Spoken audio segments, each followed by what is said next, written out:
அதிமுக பொதுச் செயலாளர் எடப்பாடி பழனிசாமி இருக்கும் இடத்தில் மதவாதம் இருக்காது என அதிமுக முன்னாள் அமைச்சர் ராஜேந்திர பாலாஜி தெரிவித்தார்.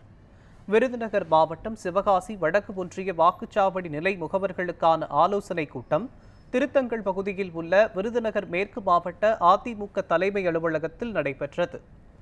இந்த நிகழ்ச்சியில் அதிமுக முன்னாள் அமைச்சரும் விருதுநகர் மேற்கு மாவட்ட செயலாளருமான ராஜேந்திர பாலாஜி கலந்து கொண்டு கட்சி நிர்வாகிகளுக்கு கறிவிருந்து அளித்து உபசரிப்பு வழங்கினார்.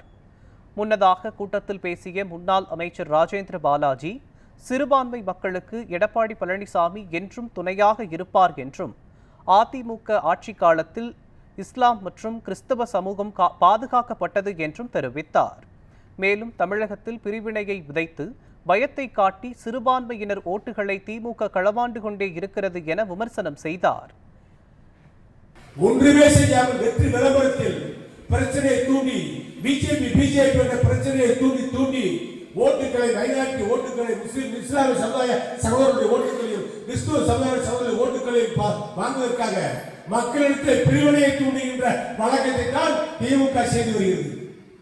இஸ்லாமிய சமுதாயத்திற்கும் கிறிஸ்துவ சமுதாய மக்களுக்கும் என்றைக்கும் துணையாக எடப்பாடி இருக்கக்கூடியவர். அதிமுக தலைவர்கள் காலத்திலே இஸ்லாமிய சமுதாயமும் கிறிஸ்துவ சமுதாயமும் பாதுகாக்கப்பட்டது.